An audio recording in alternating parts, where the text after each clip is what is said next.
Lalo kami first timer na mag-alaga, ang number one naming nakitang yung problema, Okay. siyempre nung kinuwarantine namin, hindi pa Mhm. sila masyadong sanay sa climate dito sa atin. Yun ang normal naman siguro, mga nagtatae. Pero sa tulungan ni Miss Pau, Ay.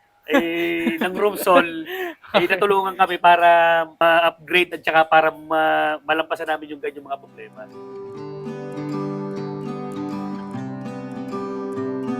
Magandang araw mga ka-farmilya. Ako nga pala si Pau Rogel, owner Anong and okay mo dyan? advocate of Farming Sis No Gender.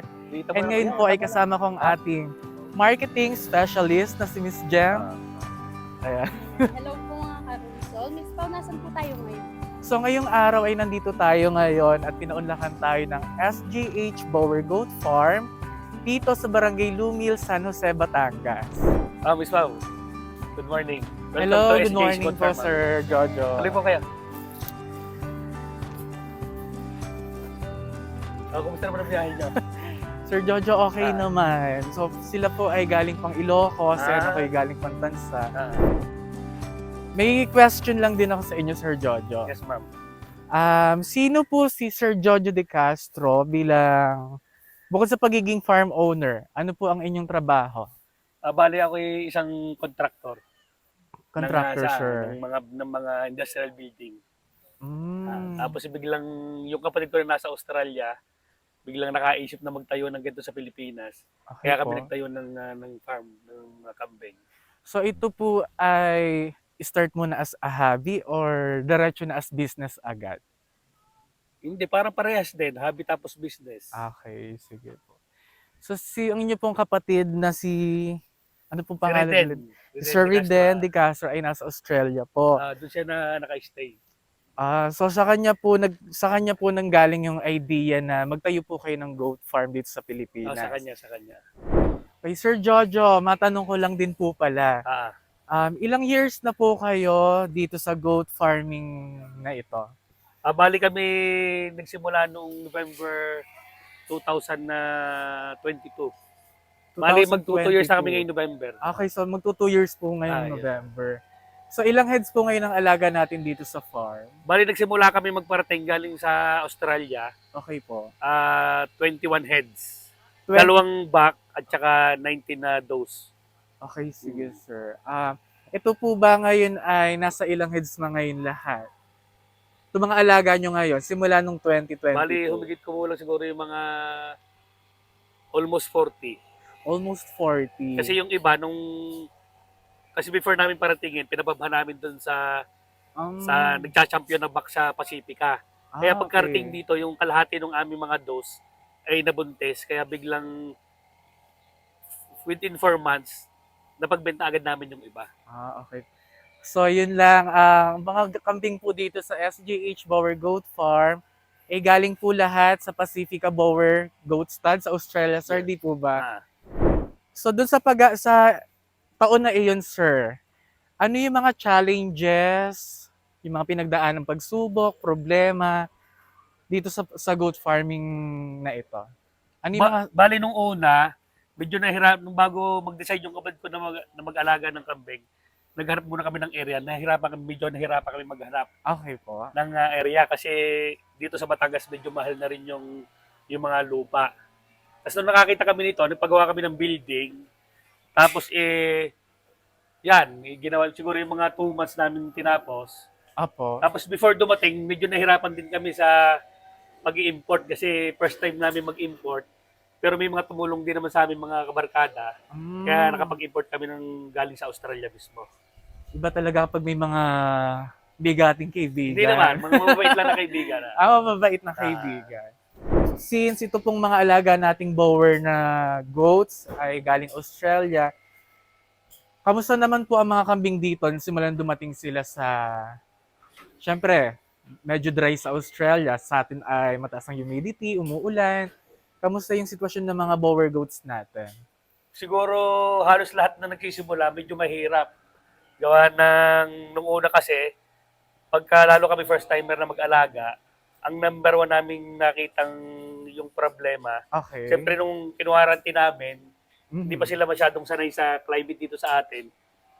Yun ang normal naman siguro, mga nagtatae, yung mga ganun yung kambing. Pero sa tulungan ni Miss Pau, Ay, ng room sol, natulungan kami para ma-upgrade at saka para malampasan namin yung ganyang mga problema. Pero wala pa naman masyadong ganong katitindi na problema na dumadaan dito sa farm namin. so, minsan kasi talagang hindi natin maiwasan na magkaroon na sakit. Kasi Oo nga. yamang may buhay yan. Hindi talaga natin kayang kontrolin yung mga bagay na hindi na natin kayang agapan. So, sir, since nabanggit niyo po si Rumsol, kamusta po at ano po yung benepisyo or ano yung naitulong ng Rumsol Feeds para sa inyong mga alagang kambing? Bali, nung pagdating namin, nung dumating yung kambing namin, wala pa naman masyado kaming alam sa mga feeds lalo. Ngayon, Okay. nalaman namin yung kay Rumsol. Bale, madaling, ang nakita namin, nung pinakain namin ng mga feeds, parang mabilis naka-recover nung pagdating galing sa Australia. Tapos pamula noon, nung nakita namin nagpa-ultrasound namin yung aming mga kambing, bale halos kalahati nga ang buntis sa kanila, di pinainom na namin ng kuan ng dairy. After 3 dairy months. concentrates. Apo. Para at least yung magkamaroon agad sila ng dumami yung gatas ng mga inahin. So, kamusta po yung growth ng mga bisiro natin nung nagpapakain tayo ng Rumsol feed sa kanila? O bali nung before umanak, di 3 months to 5 months amin ngang pinainom nga ng dairy. Tapos nung umanak na, sa tulong din ni Miss Pau, bali ang ginawa namin, siguro yung mga 15 days, pinakain na namin ng starter feed yung mga bisiro. Mabilis namang lumaki lahat nung ginamit namin yung Rumsol. Doon naman po sa mga inahin natin, kamusta naman po yung gatas? Malakas po bang magpagatas ang pagbibigay ng Rumsol na dairy concentrate sa kanila? Sa amin namang experience, okay naman. Kasi lalo na pagka dalawa yung kayang-kaya nung inahin na mabigyan ng suportahan yung gatas. Sir, napansin ko tong dappled na to. So, ito po ay imported din po ba from US, ma'am. From US. Ang ganda, ang haba. So, nagamit nyo na po siya for breeding dito sa farm? Ngayon pa lang season na to. Bali yung iba naming traditional na mga dose, ibinid namin dyan. Bali itong isa namin ito bali from Pacifica. Yung C2001. Then yung nung dumating dito, yan siya, buntis na siya. Bali ito yung naging unang anak niya. Yan, Sir, ito po ay yung isinali natin sa Goat Show, no? Yes, isinali sa Goat Show. Yes. Bali ito yung unang anak niya rito. Island born. Yan. Taas. Na yun going to 9 months. Going to 9 months yan. So ito po ay for sale or ikikip po natin dito sa farm? Hindi, na yan kasi ayaw din ng kapatid ko eh. Bali yung mga naging anak nung una naming yung unang napaanak, almost sold out na yung mga almost lahat. Sold out na po. Sir, napansin din namin meron kayo dito na red. Red naman. Yung isa dappled and ito namang isa ay red na Red. bower. So ito po US din yan, ay US din. from US din. So ilang taon na po ito? 13 months pa lang yan. 13 months nung January 18. Napakaganda ng mukha. Parang baboy. Sir, matanong ko lang, magkano yung price niya? Ako secret. Secret. Ay, mas secrets ang boss natin. Bali ito naman yung aming So ito yung bag bag namin galing sa Kawan. Pacifica rin po. Pacifica din yan. Si Tisoy.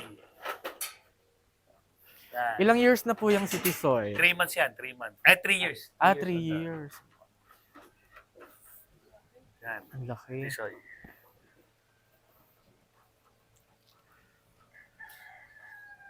Bali ito naman, ito yung mga 4 months na bagong anak namin. So ito po Bagong ay anak pa lang. 4 months. mga 4 months 4 to 5 old months yan. natin. Yung mga yan. Sir, dito po sa housing nyo, hindi naman po masyadong malamig sa gabi?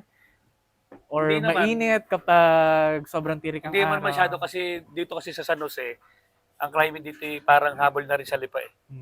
Kaya hindi masyado. Tapos may tolda naman kami, binababa naman yung low na tuwing hapon. Tapos tinatas lang sa umaga. O kasi sa mga kambing, iniiwasan kasi natin sa kanila is yung ma-stress. Oo, tama. Oo. So, kapag masyadong malamig ang panahon, Hmm. talagang andun yung sisipunin sila. Kapag naman mainit, andun yung talagang mapapansin natin na mga alaga nating kambing ay halos hindi na kumakain dahil hingal na sila. Tama. So, napansin din po namin dito sa goat house nyo, maayos po talaga, well ventilated. And talagang pansin po namin na komportable ang inyong mga alagang kambing.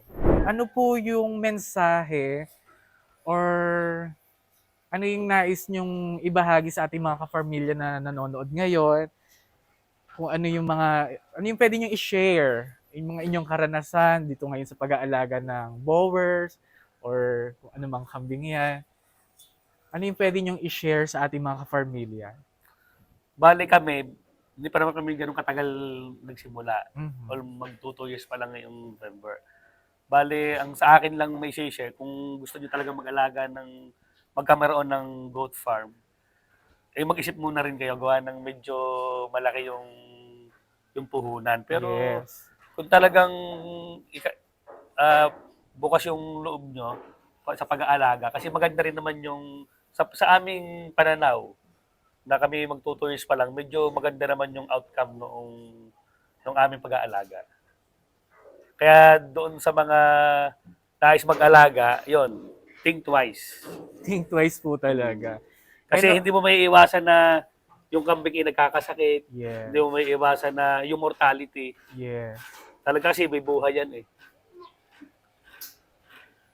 I-add ko lang dun sa sinabi ni Sir, dun nga sa mga kambing na nagkakasakit, dun sa mga kambing na namamatay, ang importante po kasi dyan is yung ginawan po natin ng paraan, inilapit natin sa sa veterinaryo or sa livestock technician na malapit sa area natin.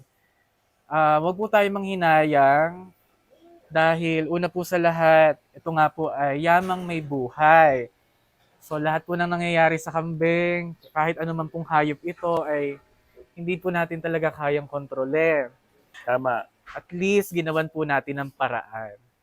Okay, salamat po Sir Jojo sa pag-invite Thank you rin, po ma'am. sa amin Mm. dito po sa inyo. Napakagandang farm. And sa mga nagtatanong po pala na ating mga ka-farmilya, pwede po ba silang pumasyal dito or baka pwede niyo pong maimbitahan na pumasyal po sila dito sa ating farm? Oo nga pala, para sa mga ka-familia natin, welcome na welcome kayo dito sa aming maliit na farm, sa SGH Goat Farm, located at Sitio Quipot, San Jose, Batangas. Tsaka pala maraming kay Ma'am Pau, kay Ma'am, Yeah. kay Ma'am Jen, at sa Rumsol family. Yeah. Nabigyan kami ng time para mapakita yung aming munting kampingan dito sa San Jose. Salamat po, Sir Jojo.